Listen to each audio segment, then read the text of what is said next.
क्रीडा विश्वातून सर्वात मोठी बातमी येते। विराट कोहलीची कसोटी क्रिकेटमधून निवृत्ती झाली आहे। रोहित पाठोपाठ आता विराटने सुद्धा कसोटीमधून निवृत्ती घेतली आणि रोहित पाठोपाठ विराटची कसोटीमधून अशा प्रकारे त्याने निवृत्ती जाहीर केली आहे। सगळ्यात महत्त्वाची आणि मोठी बातमी आहे विराट कोहली संदर्भातली। आमचे प्रतिनिधी अमर काणे क्रिकेट विश्वातल्या सर्व घडामोडींवर लक्ष ठेवून थेट जाऊया आपण अमरकडे। अमर, सगळ्यात मोठी बातमी कळतीये क्रिकेट विश्वातून, ती म्हणजे विराट कोहलीने कसोटीमधून निवृत्ती जाहीर केली असल्याचं कळतंय। काय नेमके तपशील आहेत? खरं तर विराट कोहलीने 2 दिवसापूर्वी असं बोलला होता की त्याला कसोटी क्रिकेटमधून निवृत्ती घ्यायची आहे। त्याबाबत त्यांनी बीसीसीआयला कळवलं सुद्धा होतं। बीसीसीआय कडून त्याला म्हणण्यात आलं होतं की तुझ्या निर्णयाबाबत कुठेतरी पुनर्विचार कर। पण त्यानंतरही विराट कोहलीने आपल्या कसोटी निवृत्तीची घोषणा केलेली आहे। एकूणच विराटचं कारकीर्द बघितलं तर सचिन तेंडुलकर नंतर खऱ्या अर्थाने जो मोठा भार होता तो विराट कोहलीने व्हायला होता भारतीय क्रिकेट संघाचा। रोहित शर्मा नक्कीच होता आणि युवा ब्रिगेड सुद्धा तेव्हा होती, कारण की सुरुवातीच्या काळात होता सचिन तेंडुलकर नंतर कोण भारतीय क्रिकेटचं आदर्श राहील म्हणून विराट कोहलीकडे सातत्याने पाहण्यात येत होतं आणि त्यांनी ते सिद्धही केलं होतं। किंबहुना विराट कोहलीचा फिटनेस जे अगदी निवृत्तीच्या काळापर्यंत तर त्याचा फिटनेस हा अफलातून होता। रनिंग बिटवीन द विकेट असो किंवा मैदानावरचा त्याचा उत्साह एका युवाला लाजवेल असाच होता।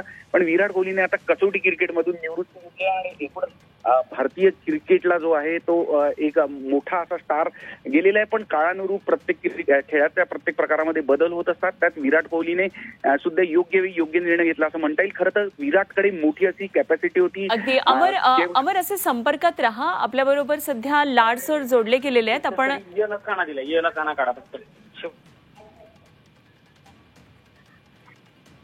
दिनेश लाड सध्या आपल्याबरोबर जोडले गेलेले आहेत। आपण त्यांच्याबरोबर या संदर्भातली चर्चा करूया। दिनेश लाड सर, नमस्कार। विराट कोहलीने अखेर आपली निवृत्ती जाहीर केली आहे कसोटीमधून आणि 14 वर्षांची त्याची ही कसोटीची कारकीर्द होती। अलविदा केलंय त्याने, काय तुमची पहिली प्रतिक्रिया?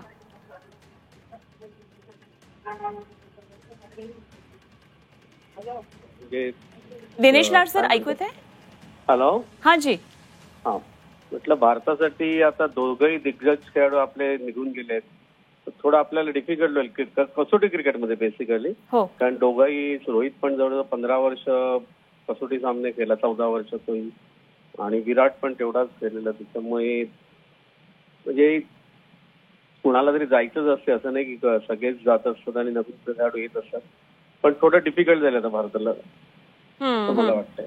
खरंय, 111 कसोटी सामने दिनेश सर खरं तर त्याने खेळलेले होते। 29 शतकं त्यामध्ये ठोकलेली होती। 8500हून अधिक धावा केल्या होत्या। तुम्ही म्हणता त्याप्रमाणे विराटनं आता ही कसोटीमधून निवृत्ती जाहीर केल्यानंतर एक प्रकारे खरं तर पोकळी निर्माण होईल भारतीय टीम मध्ये, काय वाटते आपल्याला? रोहित पाठोपाठ विराट पोकळी निर्माण होणारच आहे, कारण दोघे टेक्निकली स्ट्रॉंग बॅट्समन आणि जे कसोटीसाठी जे क्रिकेट लागते ते त्यांच्याकडे होते, त्याच्यामुळे ते तिन्ही फॉर्मॅटमध्ये सक्सेस होते।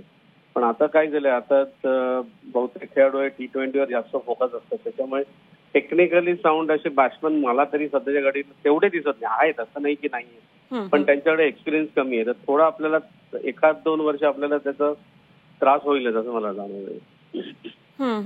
पण काय म्हणजे तुम्हाला ही रिप्लेसमेंट कोणामध्ये दिसते का सर? कारण एक खरंच खूप कठीण आहे, तुम्ही म्हटला तसं 1-2 वर्ष तरी यामध्ये जाणार, मात्र तरी ही रिप्लेसमेंट कधी होऊ शकणार नाही, कारण प्रत्येकाची स्टाईल वेगळी असते, प्रत्येकाचा एक बाज वेगळा आहे कसोटी क्रिकेट खेळण्याचा।